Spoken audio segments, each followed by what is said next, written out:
You can rot in hell first. Oh, violence. Oh, Here we are. flipping heck. Here's some coarse violence. Doesn't pull its punches, does it? Tell me what I want to know. Speak up. This is hilarious. So we only get to see the bits that were censored. There's an irony there. Oh, yeah. We when good? you're ready. Yeah. Great. Okay. Good. Well, hello and welcome to. Come on, Thomas. Like, It's the start of series 4 and it's already gone to pop. so. It's just, you were like, are you ready? Good. And then there was a massive pause and I was like, what was he doing? I was just giving a bit of space for the edit, like if you need to chop something, Anyway, never mind. Sorry. Anyway, hello and welcome to the Shallow Proclamation. My name's Paul, and as always, I'm joined by Thomas. I don't know, Thomas, can you hear my voice is a bit funny? Yeah, you do sound a little bit husky, actually. Yeah, it was pretty bad yesterday. It was even worse yesterday, I should say. It's a lot better now. I just had a bit of a sore throat, but I do apologise if I sound a little bit odd today, or odder than usual, I should say. So here we are. We're about to dive into Series 4 of Classic Who. If you're just joining us, the Shallow Proclamation, we are Paul and Thomas. We are watching through all of Doctor Who from 1963 onwards. We are the Shallow Proclamation because we have nothing of real value to say. It's all just our own shallow thoughts. But we're going to watch everything. We, like I say, here we are getting into Series 4. Now, Thomas, before we do this, I need to share something with you that I wanted to share on screen with everyone else as well. So I discovered this week, there's a lady who I work with, and her uncle is none other than Julian Glover. No. As in, played Richard Lionheart in The Crusade and was in Star Wars and Indiana Jones and The Last Crusade and Game of Thrones and all these things. And I was just like, it came up like in conversation between the drama teacher and her husband and this lady's husband, who's another teacher at the school. And I was like, they said, "Oh yeah, my wife's uncle. He's an actor. He was he rides around London on a scooter. He's in his 80s. He's really sprightly and They was like and they wanted to try and get him in to do something, but he was saying, I don't think the kids will know who he is. And they said, oh, he was in Indiana Jones and The Last Crusade. He was the main baddie. And I was like, what? Like, I was like, her uncle's Julian Glover. And he was like, yeah, that's right. And I was like, what?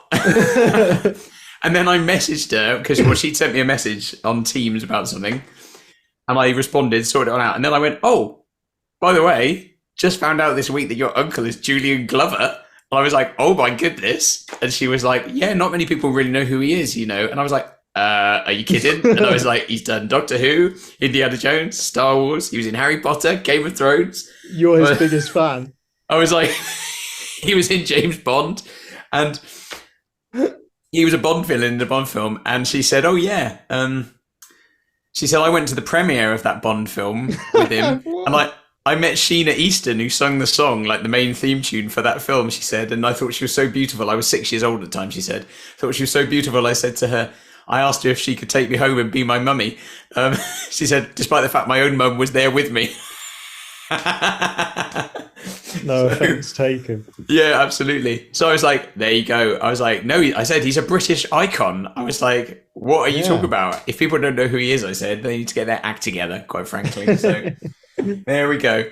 That's incredible. Who knows, by the time he appears in Doctor Who again in the Tom Baker era, maybe we'll get him on the show.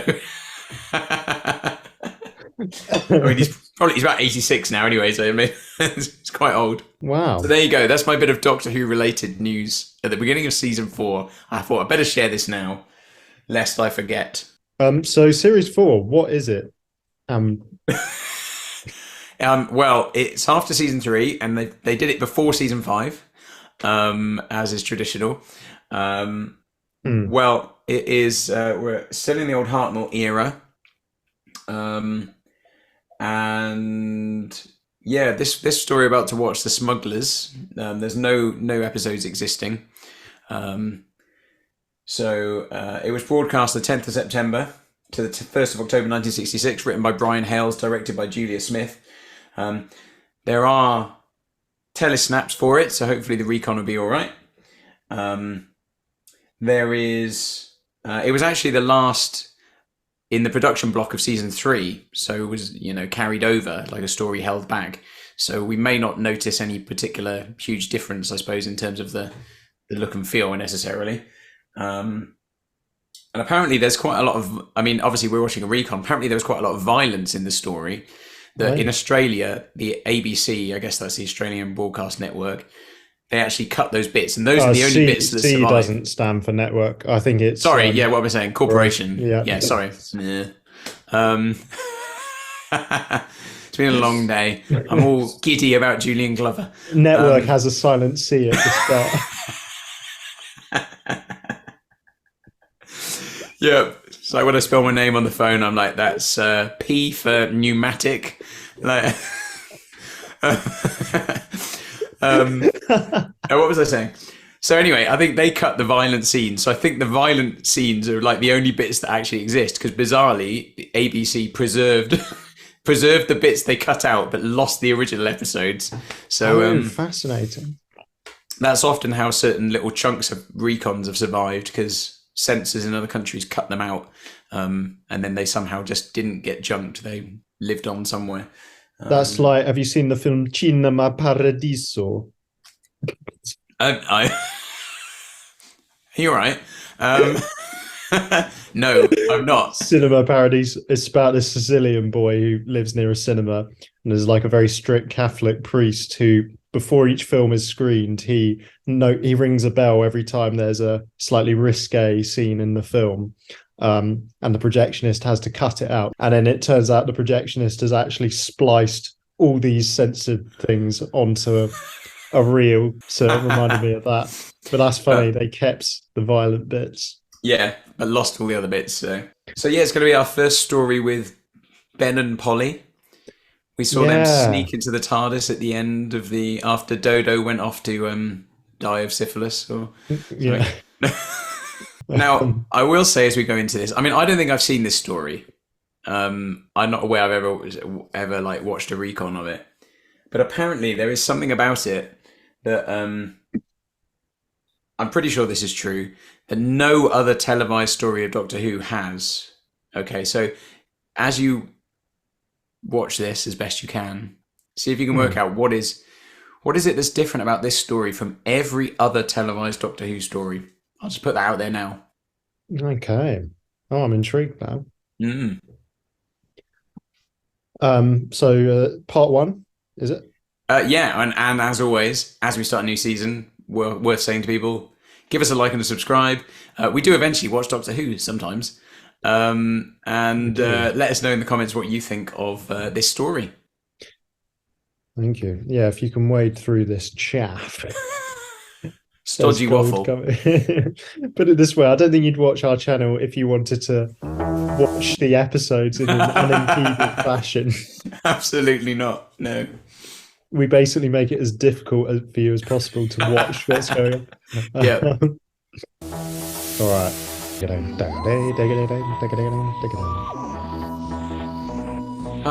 we go. Oh, isn't it nice to be watching canon again?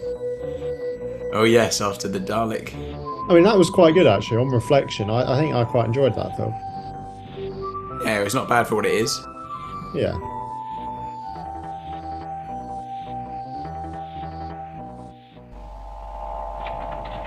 So what are they? Ben and Polly? Ben and Polly. They have an ice cream company, What are though. you doing here? Yes. You're keeping materialising. What does that mean? You and this young lady. So he's pretty miffed at them, isn't he? You are now travelling through time and space. Yeah, well, make sure I get back by tea time, Doctor. I've got to get back on my ship by night. Young man, it's going to be a long time before you see your ship again. Hey? Why? When are we going to land? I don't know. That's the cause of half my troubles through my journeys. I never know. Why not? I have no control over when I land. Neither can I choose the period in which I land in. Oh. Now, you see that scanner? That is what I call a scanner up there. We get a very good view from the outside. It's good he admitted that. Yeah, very honest. Yes, I think we've landed in some sort of cave. But it does make you wonder, why would he keep getting back in if he doesn't know? Don't know if it's safe or what period we're in. Well, I'll take a little bet with you, eh? Why doesn't he just settle when he finds a good Yes, I place? think it's quite normal. Dunno. I guess that's not the nature of the Doctor, is it? Maybe hoping the next leap will be the leap home. Oh, dear Wow. Lord, I Yeah. really thought I was going to be alone again. Have you ever seen Quantum Leap? Oh no, I haven't. So that was like, I thought you came up with that. You should have pretended that you did. Should have done, yeah. Location shooting in Cornwall for this. Oh, nice. Okay. I never leave it unlocked, my boy. But you must take it back. I'm not going to take it back to London in the TARDIS. In a way, My dear young man. the Doctor's always lost, isn't he? Well, I suppose I should have to chase after them. A wanderer in the fourth dimension. Wow. Is that from Quantum Leap as well? No, that's from an unearthly child. Oh yeah, it is, isn't it? I bet it's miles to a bus. Well, there doesn't seem to appear any Victorian... The aesthetic is quite similar to the Time time Meddler. I was literally just about to say that. Very That chest reminiscent. reminded me of it. Yeah. Yeah. Sarcophagus. Sarcophagi. The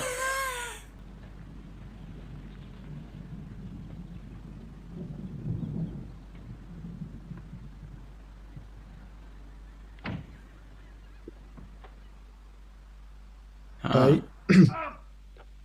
I'll tell him. Can I take the mare? Aye. Go now before the storm breaks.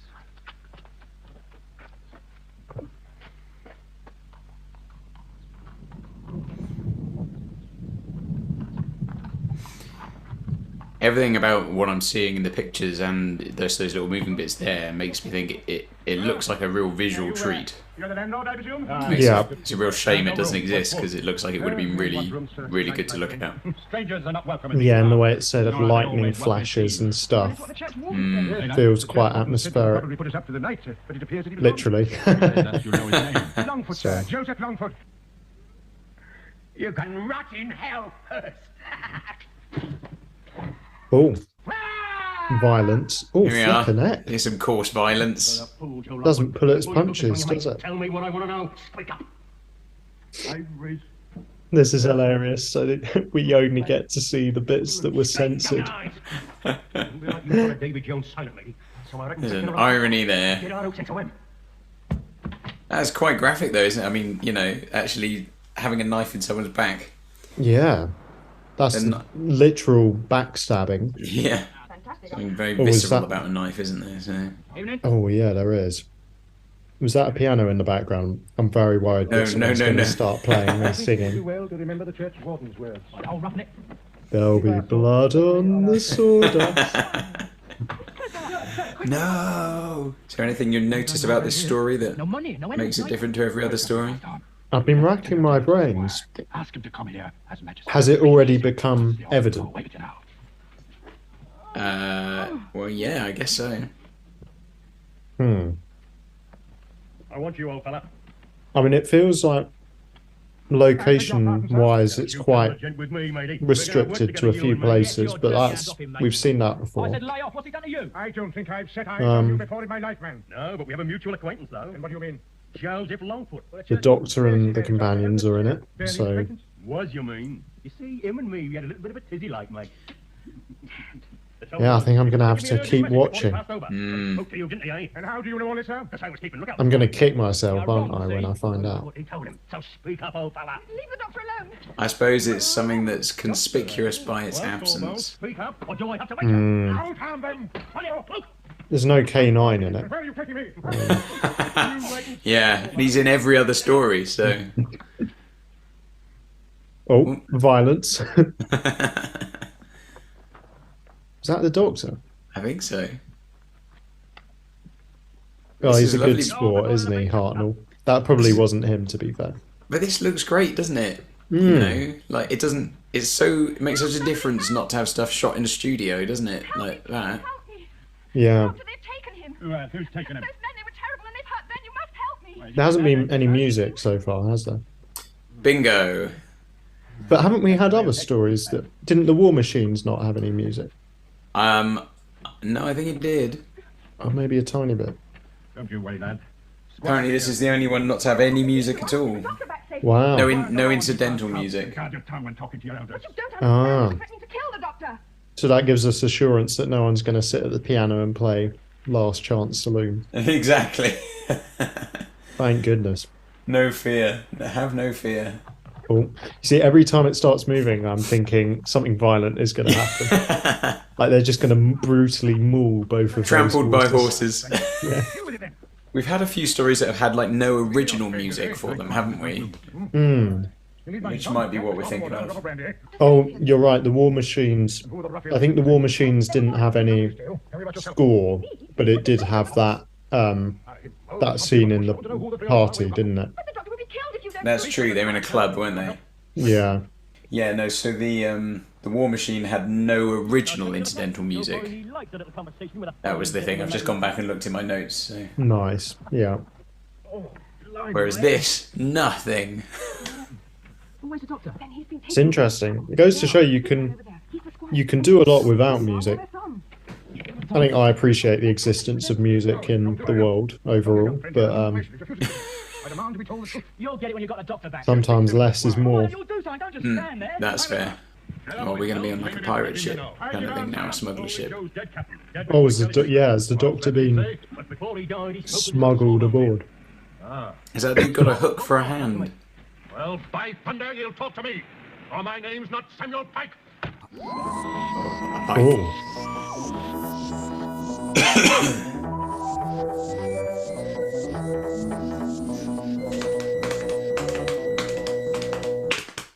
Nice. Well, that felt like quite a sort of buoyant start. It kind of bobbed along quite quickly, that to me. Swashbuckling. Swashbuckling. Yeah.